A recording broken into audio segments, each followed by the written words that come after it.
बिस्मिल्लाहिर्रहमानिर्रहीम, अस्सलाम वालेकुम। अच्छा, आज का जो हमारा लेक्चर है ना, लेक्चर नंबर 5, वो एप्लीकेशन ऑफ डिस्ट्रीब्यूशन ट्रांसफार्मर से रिलेटेड है। यानी कि हमने डिस्ट्रीब्यूशन ट्रांसफार्मर की एप्लीकेशंस वगैरह और डिस्ट्रीब्यूशन ट्रांसफार्मर की टाइप्स कौन सी हैं, टाइप्स भी इसी में आएंगी। और इसके अलावा डिस्ट्रीब्यूशन ट्रांसफार्मर की कॉन्फ़िगरेशन, वेक्टर फॉर्म और कनेक्शंस वगैरह, ये सारी चीज़ें हम आज के लेक्चर में करेंगे।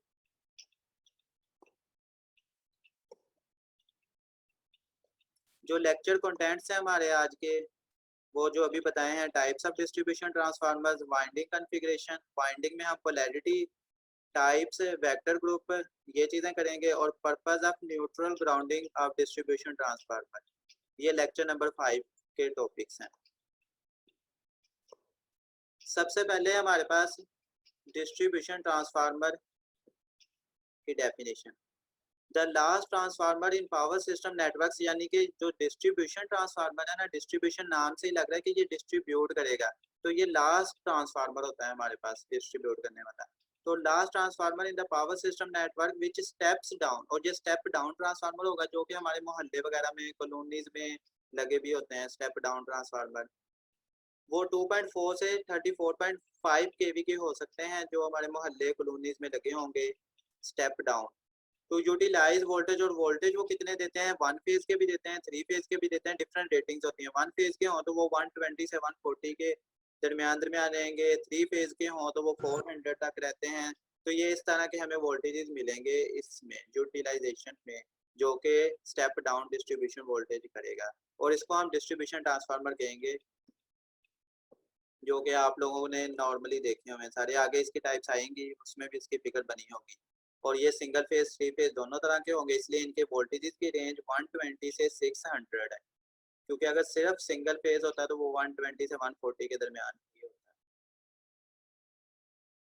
और पावर रेटिंग जो है डिस्ट्रीब्यूशन ट्रांसफार्मर की, ये ऊपर वोल्टेज की रेटिंग थी, अब है पावर की रेटिंग। पावर वीए से रिप्रेजेंट है, 10 केवीए से 2500 केवीए, ये पावर रेटिंग है। और पेरेंट पावर है ये।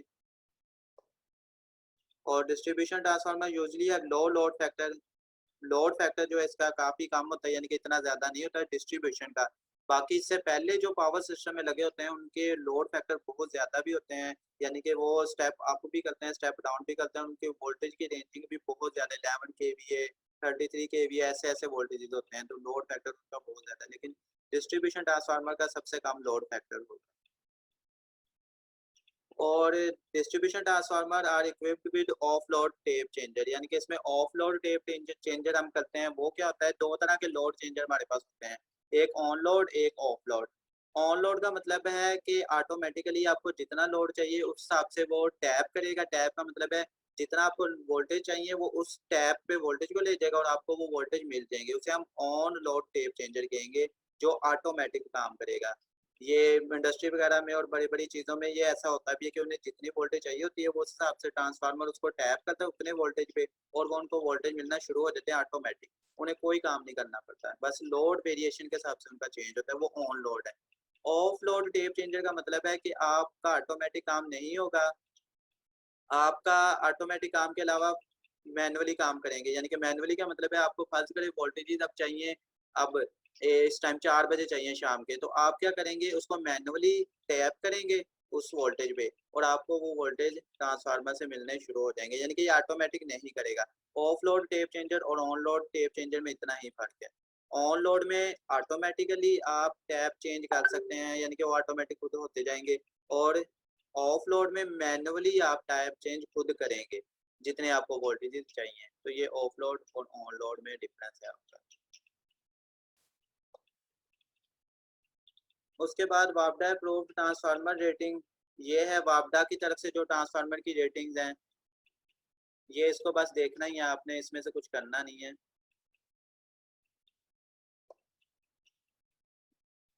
ये भी उसी की है रेटिंग, ट्रांसफार्मर इलेक्ट्रिशियन की। उसके बाद है टाइप्स ऑफ डिस्ट्रीब्यूशन ट्रांसफार्मर, यानी कि हमारे पास कौन कौन सी ट्रांसफार्मर डिस्ट्रीब्यूशन की, सिर्फ डिस्ट्रीब्यूशन की बात हो रही है, बाकी किसी किस्म की नहीं होगी। डिस्ट्रीब्यूशन के पास आपके पास कौन कौन से ट्रांसफार्मर होंगे। माउंटिंग ट्रांसफार्मर्स है पहले। अब माउंटिंग ट्रांसफार्मर्स कौन से होते हैं, जो आपके पास इस तरह के होंगे। यानी कि माउंटिंग के अंदर एक पोल आता है, पोल ये वाला, ये पोल के ऊपर यानी कि ट्रांसफार्मर लगा हुआ है। ये पोल, दो पोल, यानी कि ये स्मॉल है, स्मॉल हो तो एक पोल के ऊपर भी लग सकता है, अगर थोड़ा सा लार्ज हो तो वो दो पोल के दरमियान में लगेगा। और ये भी पोल ट्रांसफार्मर ही है, लेकिन ये हम इंडिविजुअली अलग साइड पे लगाते हैं। ये तीनों यानी कि पोल ट्रांसफार्मर की टाइप्स हैं। और पोल होते क्या है, पोल ट्रांसफार्मर यानी कि हम इनको कहते क्यों हैं? In overhead distribution system small transformer इधर सिंगल फेज और थ्री फेज दोनों तरह के ही होते हैं, सिंगल फेज भी हो सकते हैं, थ्री फेज भी हो सकते हैं। Pole transformer may be mounted directly on the overhead line pole. Line pole का मतलब है ये जो लाइन आपको पोल की नजर आ रही है और इसी तरह दो ये पोल नजर आ रहे हैं इनके दरमियान। Whereas larger transformer are mounted on special frames supported by a two pole structure, जैसे कि ये two pole structure हैं, यानी कि जो लार्जर के होंगे क्योंकि वो एक पोल पे सपोर्ट नहीं कर पाएंगे। और उसके अलावा कुछ पैड ट्रांसफार्मर होते हैं, डिस्ट्रीब्यूशन की ही ये टाइप है pad transformer. Outdoor transformer utilize as part of an underground, ये अंडरग्राउंड होते हैं, जैसे कि ये पैड के ऊपर लगे हुए नजर आ रहे होंगे आपको, एक पैड बना हुआ है, इसके ऊपर ट्रांसफार्मर लगे हुए हैं, तो इसे हम पैड ट्रांसफार्मर कहेंगे। उसके बाद 3 separate enclosed compartments for high voltage equipment, for low voltage equipment and for the transformer itself। High voltage equipment के लिए, लो वोल्टेज इक्विपमेंट के लिए, जैसे आप अपनी एनएफसी में भी देखें ना तो इस तरह के ट्रांसफार्मर लगे हुए हैं हाई वोल्टेज के लिए, लो वोल्टेज के लिए, वो भी हम पैड ट्रांसफार्मर के अंदर लगा सकते हैं। इसके अलावा अगर आप बैंक्स वगैरह में जाएं तो उनके बाहर भी लगे होते हैं पैड ट्रांसफार्मर। उसके बाद अंडरग्राउंड वाल्ट हैं। अंडरग्राउंड वाल्ट कौन से होते हैं? Distribution transformer can be installed in ventilated underground और अबव ग्राउंड वाल्ट्स, यानी कि वाल्ट्स के अंदर, यानी कि बना होता है डब्बा सा, जैसे ये बॉक्स बना हुआ है, इसके अंदर करके ट्रांसफार्मर लगाना है। वो हमें बाहर से नजर नहीं आ रहा होगा कि ये ट्रांसफार्मर अंदर है, वो ये ओपन करेंगे डोर तो उसके बाद हमें पता चलेगा। या अंडरग्राउंड करना, अंडरग्राउंड का मतलब बिल्कुल ही जमीन के नीचे, वो बाहर वाले मुल्कों में ज्यादा होता है अंडरग्राउंड, यहाँ पे पाकिस्तान में ज्यादातर इसी तरह के वार्ड्स में होते हैं। और above ground away from public access, public access से दूर, यानी कि उसके इर्द गिर्द आपने फेंस भी लगाने हैं ताकि कोई हाथ ना लगा सके या कोई और इशू ना हो सके, तो एहतियात यानी कि करनी है इसमें। ये आपके पास ट्रांसफार्मर की टाइप्स हैं कुछ, ये भी इसी के अंदर अंडरग्राउंड वार्ड्स के अंदर ही आ रहे हैं हमारे पास। उसके बाद इंसुलेशन है।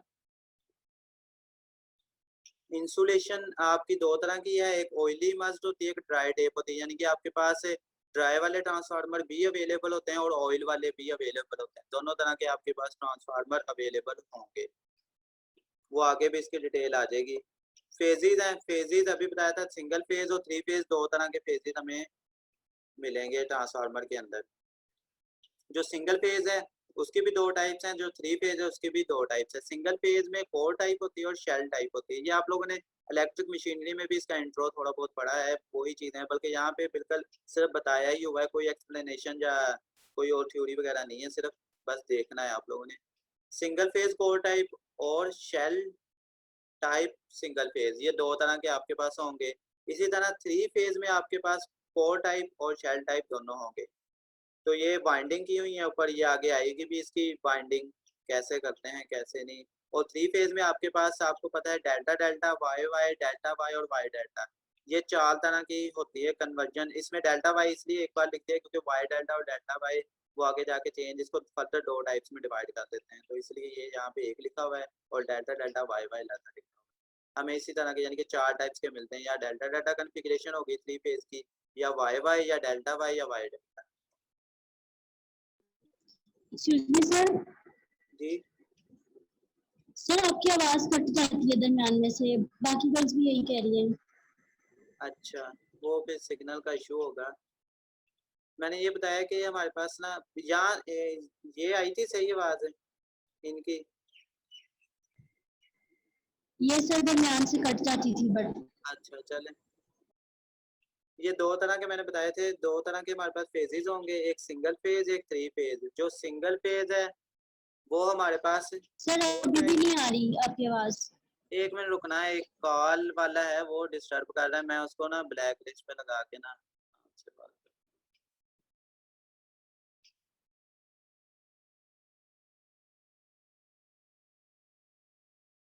ओके ब्लैक लिस्ट पे वो लग गया है। अच्छा अब मेरी सही आ रही है ना आवाज? यस सर, अब सही आ रही है। हाँ वो कॉल डिस्टर्ब कर रहा था। सिंगल फेज और थ्री फेज दो तरह के हमारे पास ट्रांसफार्मर होंगे। सिंगल फेज हमारे पास लो वोल्टेज ट्रांसफार्मर होते हैं और थ्री फेज हमारे पास हाई वोल्टेज ट्रांसफार्मर होते हैं जो कि डिस्ट्रीब्यूशन ट्रांसफार्मर के अंदर ही आएंगे। जैसे कि 220 से लेकर 600 के दरमियान वोल्टेज हमें इन दोनों में मिलेंगे, सिंगल फेज में भी थ्री फेज में भी। ये रेटिंग हमने पहले पढ़ ली थी। तो सिंगल फेज दो टाइप्स के हैं, एक कोर टाइप है एक शेल टाइप है। जो कोर टाइप है वो हमारे पास दो वाइंडिंग्स ऐसे की होती हैं और शेल टाइप में एक ही वाइंडिंग दरमियान में दोनों की होती है, यानी कि ये इंडिविजुअली होती है और ये म्यूचुअल कपल्ड में होती है, जो कि आप लोगों ने इलेक्ट्रिक मशीनरी में इसका डिटेल पढ़ी होगी। यहाँ पे बस इंट्रो ही है, डिटेल वगैरह इतनी नहीं है। उसके बाद कोर टाइप थ्री फेज में भी है, इसमें भी देख लें तो इंडिविजुअली है, यानी कि कोर टाइप में आपको इंडिविजुअली वाइंडिंग ही मिलेगी। और जो थ्री फेज में शेल टाइप है वो फिर उसी तरह म्यूचुअल कपल में वाइंडिंग की हुई है। इनकी कॉन्फ़िगरेशन आगे है, वाइंडिंग यानी कि कैसे की हुई है थ्री फेज और सिंगल फेज की, वो आगे एक स्लाइड है वहां पे इसकी वाइंडिंग दिखाएंगे भी वो।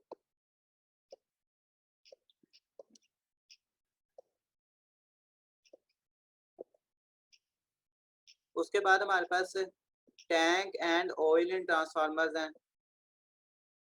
सरफेस डिजाइन है, यानी कि फ्लैट सरफेस के हमारे पास होते हैं ट्रांसफार्मर, फिन्स होते हैं और ट्यूब्स होते हैं। देयर में the oil but no circulation, इसमें ऑयल तो होता है लेकिन सर्कुलेशन कोई नहीं हो रही होती। इसमें हम ऑयल फिल करते हैं और एयर नेचुरल कूलिंग भी होती है इस ट्रांसफार्मर में। और जो ट्यूब्स होती हैं उसमें ऑयल फिल्ड होती है और एयर नेचुरल कोल्ड, ये भी यानी कि उसी टाइप की है ट्यूब्स और फिन। और फ्लैट में सिर्फ आपके पास सर्कुलेशन नहीं हो रही होगी ऑयल की, ये आपको नजर भी आ रहे होंगे तीन तरह के, यानी कि ये वाला जो बॉक्स है ये भी ऑयल के लिए, ऊपर भी आगे ना एक ट्रांसफार्मर की वीडियो भी आएगी उसमें भी बताया हुआ है ये भी ऑयल के लिए है। तो उसमें समझाया भी हुआ है कि ऑयल कैसे हम डालेंगे और उसमें कैसे वो परफॉर्म करेगा और कैसे हम ट्रांसफार्मर बनाएंगे। यहाँ पे सिर्फ अभी इंट्रो ही बताया हुआ, आगे एक स्लाइड में पूरी वीडियो है इसकी, वो वीडियो भी मैं दिखाऊंगा आप लोगों को। फिर ये ऑयल के टाइप्स हैं कुछ, यानी कि ऑयल हमारे पास ये होंगे जो कि केमिस्ट्री से रिलेटेड ही हैं, उनके केमिकल। सिंथेटिक ऑयल है, मिनरल्स ऑयल है। मिनरल्स ऑयल जो है वो नेफ्थलीन एंड पैराफिन होंगे। और जो नेफ्थलीन है वो इजी ऑक्सीडेशन करता है, ये केमिस्ट्री के टर्म में ऑक्सीडेशन, जिसमें इलेक्ट्रॉन्स वगैरह लूज होते हैं, ऑक्सीजन वगैरह ऐड होता है, हाइड्रोजन जो मूव होता है ऑक्सीडेशन में। नो वैक्स, वैक्स कोई नहीं होगा, पुअर कंडक्टर ऑफ हीट होंगे ऑयल जो है। और नो स्लज, पैराफिन जो है लेस ऑक्सीडेशन होते हैं। वैक्स स्लजीज और बेटर हीट कंडक्टर्स होते हैं। ये यानी कि नैप्थलीन और पैराफिन में थोड़ा सा बताया हुआ है कि कौन सा पुअर कंडक्टर होगा कौन सा बेटर कंडक्टर होगा। ये सिर्फ यानी कि टर्म्स बस समझाई हुई हैं। उसके बाद ओवरव्यू है कुछ डिस्ट्रीब्यूशन ट्रांसफार्मर का, यानी कि डिस्ट्रीब्यूशन ट्रांसफार्मर में होती क्या क्या चीजें हैं। तो ये मेन चीजें हैं डिस्ट्रीब्यूशन ट्रांसफार्मर की। हाई वोल्टेज साइड होती है, low voltage side, tanks, bushings, arcing horns और ड्रॉप आउट फ्यूजेस। अब ये दिखाएंगे भी आपको एक एक साइड में कि हाई वोल्टेज साइड कौन सी है, लो वोल्टेज साइड कौन सी है, बशिंग्स कौन से हैं, टैंक्स कौन से हैं, आर्सिंग होल्स कौन से, ड्रॉप आउट फ्यूजेस कौन से हैं। और मैं ये इनकी डेफिनेशन भी आप लोगों को बता देता हूँ कि ये होती क्या क्या हैं सारी चीज़ें।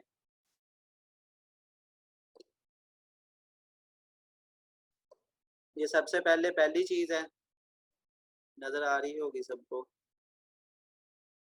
अब ये है क्या, ये आपके पास आर्सिंग हॉर्न्स है।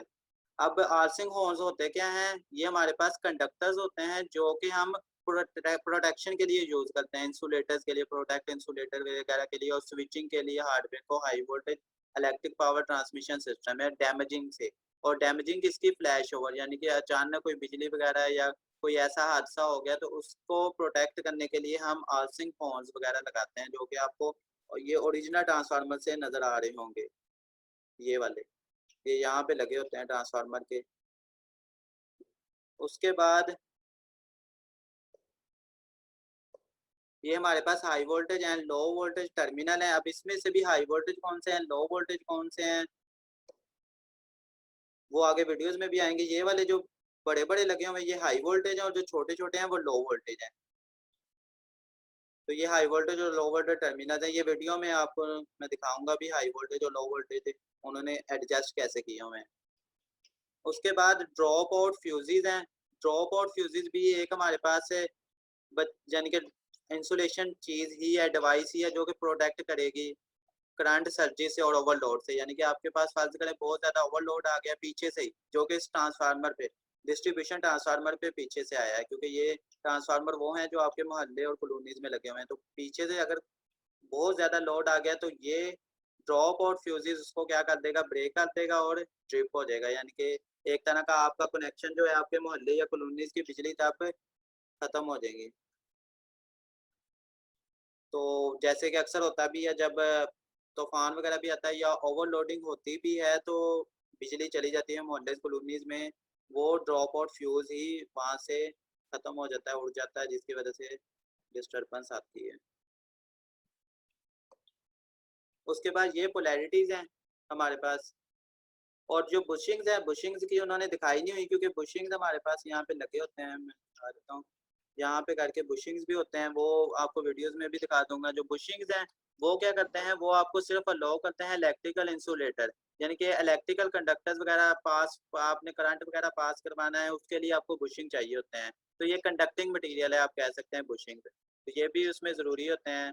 और उसके अलावा transfer circuit breaker without making electric contact भी इसके साथ हम कर सकते हैं, यानी कि एक तरह का आप कंडक्टर इसे कह सकते हैं बुशिंग्स को, जो कि इलेक्ट्रिक करंट को पास करवाएगा उसमें से।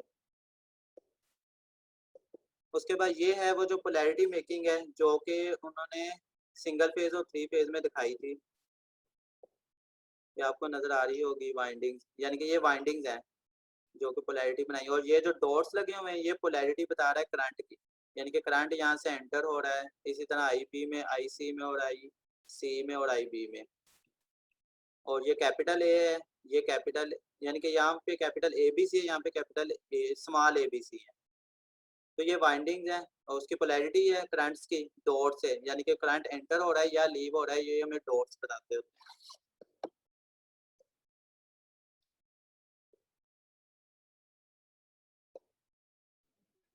उसके बाद ये हमारे पास थ्री फेज ट्रांसफार्मर कनेक्शन है। थ्री फेज में ना अब आपके पास टाइप्स होती थी, वाई वाई डेल्टा वाई, जो कि ऊपर पहले भी देखी थी। तो ये उन्हीं ये पहले सिर्फ बताए हुए हैं कि थ्री फेज हमारे पास इस तरह के होंगे, दूसरे का कनेक्शन किया हुआ है एंड से, और फिर इसी तरह इनके कनेक्शन आपस में करते हैं। और ये आप लोगों ने इलेक्ट्रिक मशीनरी में चारों टाइप्स पढ़ी हुई हैं, यहाँ पे भी आगे आएंगी चारों टाइप्स। यहाँ पे सिर्फ बताई हुई है कि ये कनेक्शन हम करेंगे, यानी कि इस टाइप के भी कनेक्शन हमारे पास होते हैं इसमें, इस टाइप के भी हम करते होते हैं। इसमें क्या करते होते हैं कि दूसरा जो ये दूसरा बाइंडिंग का टर्मिनल है इसको हम तीसरे के पहले के साथ, और जो तीसरे का दूसरा है उसके चौथे के पहले के साथ, और जो चौथे का दूसरा है उसको हम पहले सबसे पहले के साथ, क्योंकि हमारे पास टोटल तीन है, उनकी प्राइमरी साइड भी है और सेकेंडरी साइड भी है। या इस तरह से समझ लो कि पहली जो वाइंडिंग है उसकी सेकेंडरी दूसरे की प्राइमरी के साथ, दूसरे की सेकेंडरी तीसरे की प्राइमरी के साथ, और तीसरे की जो सेकेंडरी है वो पहले की प्राइमरी के साथ ज्वाइंट हो जाएगी। तो ये हमारा कनेक्शन हो जाएगा थ्री फेज का। इसी तरह नीचे भी देखें तो नीचे भी इसी तरह की हुई है, जो पहली साइड है उसका सेकेंडरी साइड दूसरे की प्राइमरी साइड के साथ, फिर दूसरे का सेकेंडरी साइड तीसरे के पहले के साथ, और तीसरे का सेकेंडरी साइड फर्स्ट के प्राइमरी के साथ कनेक्ट है। इसी तरह सेम इसमें वाइंडिंग की हुई है। इसी तरह आगे फिर बताया भी हुआ है वाई और डेल्टा कॉन्फ़िगरेशन। ये वाली हमारे पास वाई है स्टार भी, और ये डेल्टा है हमारे पास। इसमें न्यूट्रल हमारे पास होता है, डेल्टा में न्यूट्रल नहीं होता। और ये इस तरह से हम वाई को इस तरह से भी जो बनाते हैं, यानी कि कनेक्शन करते हैं, और वाई को इस तरह से भी करते हैं। वो हर एक की अपनी मर्जी होती है कि वो वाई को इस तरह से कनेक्ट करना चाहता है, इस तरह की, यानी कि ये सारे कनेक्शन बताए हुए कि इस टाइप के होंगे। लेकिन जो ज्यादा डील हम करते हैं ना मशीनरी में, जो आप लोगों ने पढ़े हुए हैं वो इस टाइप के पढ़े हुए हैं, इस तरह के डेल्टा डेल्टा भी, डेल्टा वाई भी, आगे भी मेरे ख्याल से इसी टाइप के कनेक्शन आपके पास आएंगे डेल्टा वाई वाई डेल्टा में। और इस टाइप के कनेक्शन इजी होते हैं समझने के लिए क्योंकि इसमें सीधे सीधे कनेक्शन हुए होते हैं। ये सबसे इजी टाइप है। और ये वाई डेल्टा की बनाई हुई है कि वाई डेल्टा इस तरह के होंगे हमारे पास कनेक्शन।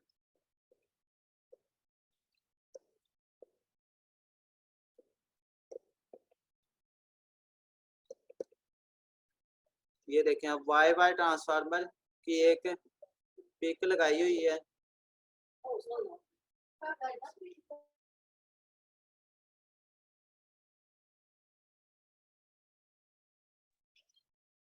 ये हमारे पास वाई वाई है। वाई वाई में अब क्या किया हुआ है उन्होंने, ये देखें दूसरा टर्मिनल जो है यानी कि इस वाइंडिंग का दूसरा टर्मिनल सेकेंड दूसरा टर्मिनल ही H2 वो दूसरी के दूसरे पहले दूसरे टर्मिनल के साथ और इसी तरह इसका दूसरा फिर दूसरे के साथ यानी कि हर एक का दूसरा दूसरे के साथ कनेक्ट है।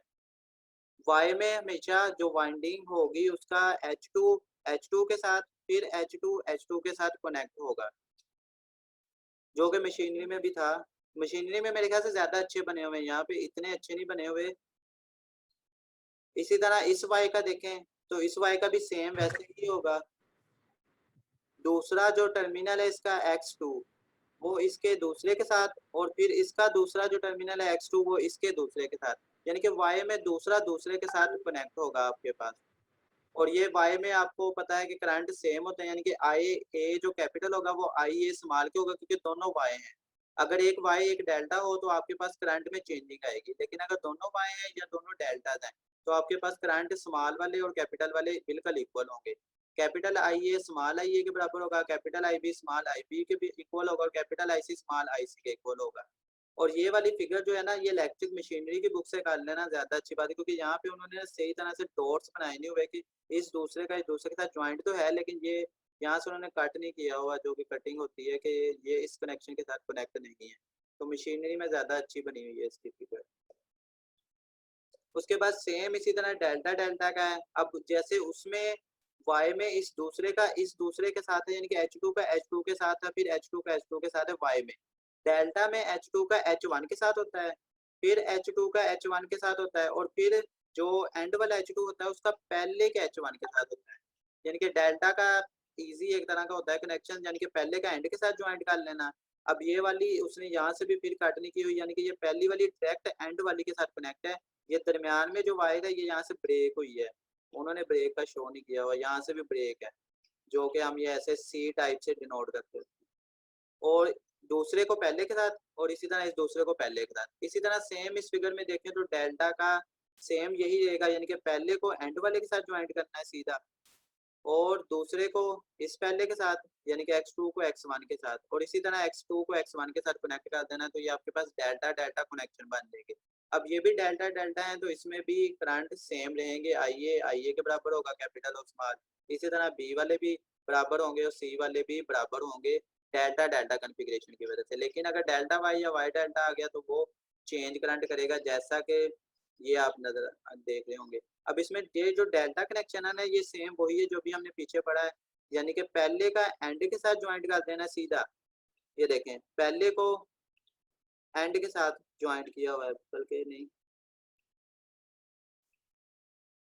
पहले को दूसरे के एंड के साथ ज्वाइंट किया हुआ है और इस दूसरे को तीसरे के पहले के साथ ज्वाइंट किया हुआ है और इसके पहले को तीसरे के एंड के साथ ज्वाइंट किया हुआ है। और वाई में सेम वैसे किया है कि इसका जो दूसरा टर्मिनल है वो इसके दूसरे के साथ और इसका जो दूसरा टर्मिनल है वो इसके दूसरे के साथ।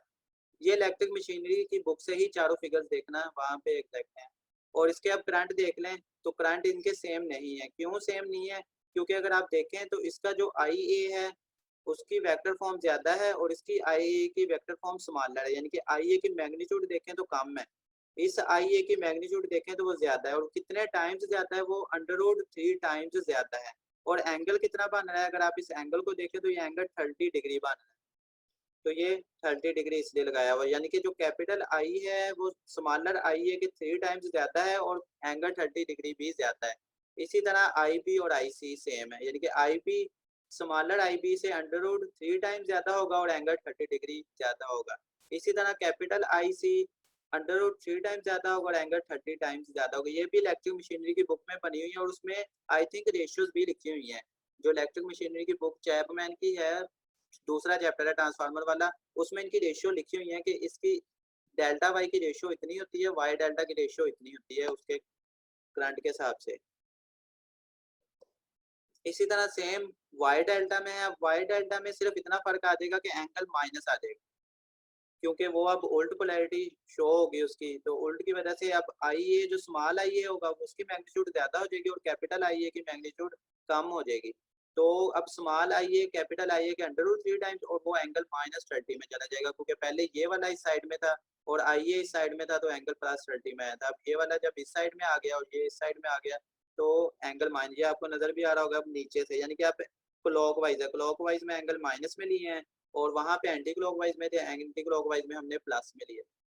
तो ये -30 और टाइम्स जो है वो 300 टाइम्स ही जाता है। और कनेक्शन भी वैसे ही है, लेकिन कनेक्शन ये भी इलेक्ट्रिक मशीनरी की बुक से ही देखना, या मैं उसके तस्वीरें सेंड कर दूंगा खुद ही।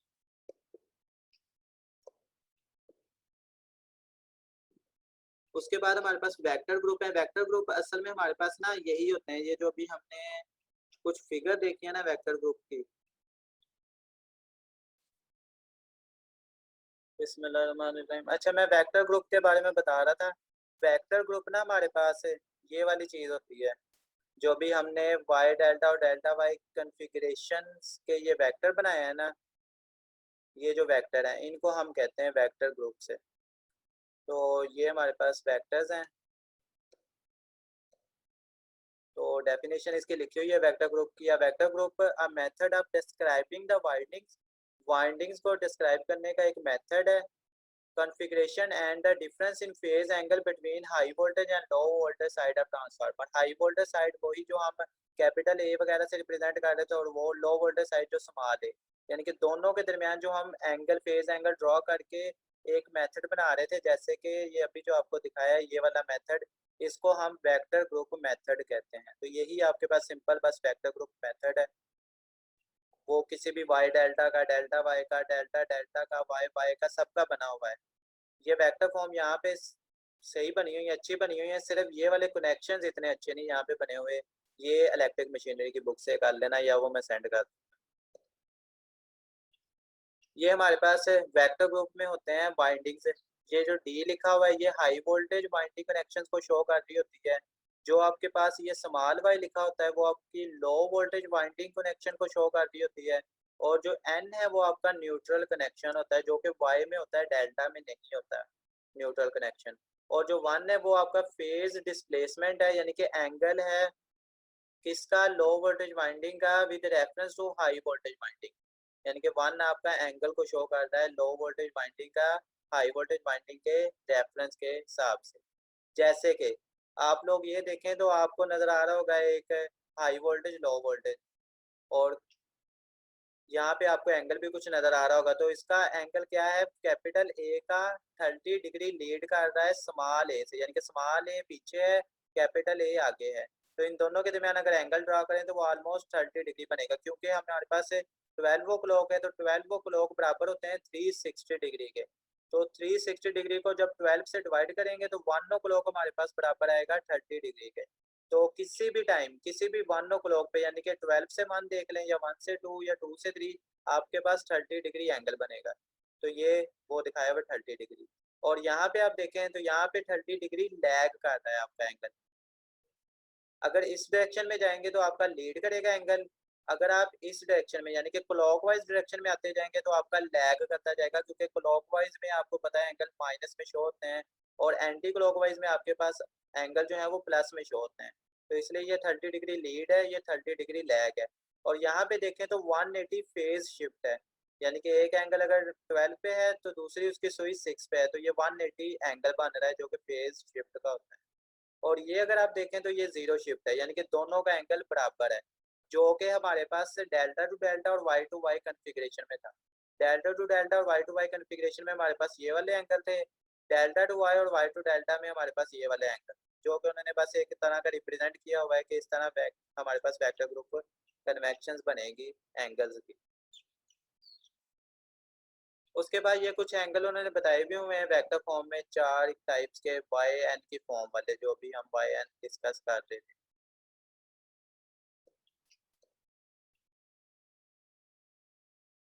ये हमारे पास है। ये पावर स्टेशन में उन्होंने कहा हुआ है यहाँ पे वाई डी एन 1 है, यहाँ पे वाई एन 0 है, यहाँ पे डी वाई एन 1 1 है, और यहाँ पे हमारे पास डी वाई एन 1 है। ये यानी कि ये 0 है, ये हमारे पास 1 है, ये भी 1 है और ये 1 1 है डिस्ट्रीब्यूशन स्टेशन पे। ये भाई यहाँ पे सिर्फ बस दिखाए हुए हैं, इसकी एक्सप्लेनेशन तो नहीं है, लेकिन ये नाम वही है जो हमने पीछे अभी देखे थे। उसके बाद यहाँ पे कुछ बताए हुए वेक्टर ग्रुप ट्रांसफार्मर्स की, यानी कि जो ट्रांसमिशन सिस्टम है, सब ट्रांसमिशन सिस्टम है और फिर डिस्ट्रीब्यूशन सिस्टम है हमारे पास, और फिर हमारे पास एंड यूजर्स आ जाते हैं, यहाँ पे हम यूज करते हैं। तो उनमें बताए हुए कि जो सबसे पहले जनरेशन सिस्टम है वहाँ पे YDN1 होगा, फिर यहाँ पे जो सब ट्रांसमिशन होगी यानी कि दरमियाने यूजर होंगे, यहाँ पे भी एंड यूजर होते हैं इंडस्ट्री साइड वाले, तो वो YYN0 होंगे, और फिर हमारे पास डिस्ट्रीब्यूशन ट्रांसफार्मर होंगे वो DYN1 होंगे, और फिर हमारे पास सबसे एंड वाले यूजर होंगे जो कि हम घरों वगैरह में इस्तेमाल करते हैं, वो DYN11 होगा। तो ये एक तरह की वेक्टर ग्रुप उन्होंने दिखाया हुआ कि इस तरह ये कनेक्शंस किए हुए वेक्टर ग्रुप के सेकेंडरी साइड के और प्राइमरी साइड के। ये भी आप लोगों ने सिर्फ बात देखनी है, याद तो नहीं करनी।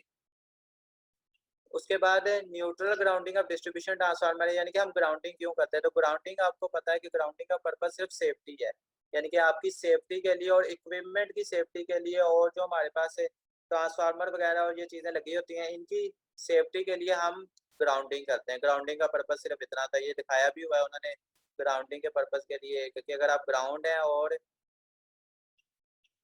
कि अगर आप ग्राउंडेड हैं और आप किसी वायर को टच करते हैं तो आपको करंट लगने का खतरा होता है।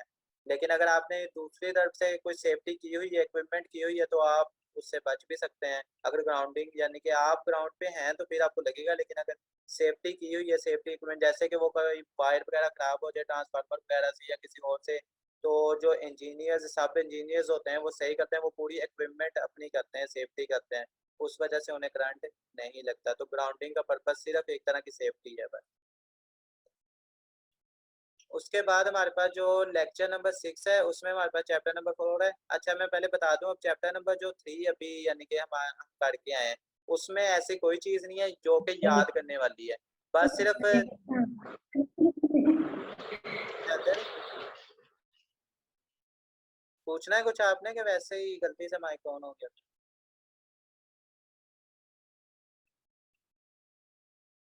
सर गलती से माइक ऑन। अच्छा अच्छा चले कोई नहीं। अच्छा मैं ये बता रहा था कि जो लेक्चर नंबर 5 हमारा गुजर के गया है ना, इसमें हमने यानी कि कोई चीज़ याद पेपर पॉइंट ऑफ व्यू से नहीं करनी, क्योंकि मैं आपको एक बार दोबारा दिखा देता हूँ स्लाइड सारी, इसमें याद करने वाली कोई चीज़ है ही नहीं है, सिर्फ बस देखने वाली थी, वो हमने देख ली है एक तरह से।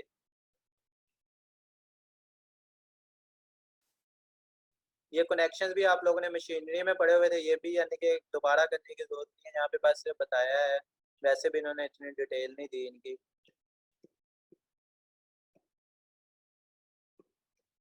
ये आप सारा लेक्चर देखना है, स्लाइड है यानी कि लेक्चर 5 की, वो सारी सिर्फ बस दिखाने के लिए थी, बाकी इसमें कोई ऐसी न्यूमेरिकल वगैरह या एग्जांपल वगैरह या कोई थ्योरी ऐसी नहीं है जो कि पेपर पॉइंट ऑफ व्यू से इम्पोर्टेंट।